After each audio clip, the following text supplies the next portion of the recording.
Totoo ba na mas nagwo-work ang relationship kapag mas mahal ng lalaki ang babae? No. No.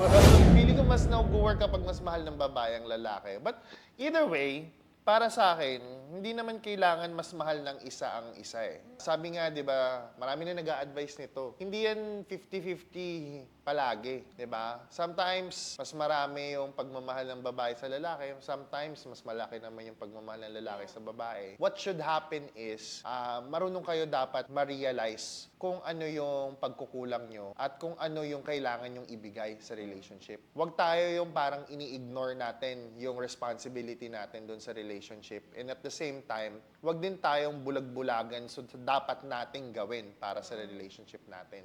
No? Kasi kapag parang ganun na lang palagi, parang you're not doing it right. Pag parang tinitimbang mo kung sino yung mas. mas. Hindi Ganyan. dapat nagtitimbangan eh. Oh. You always have to look at what you can contribute, what you can do, o ano naman yung responsibility mo, dapat aware ka.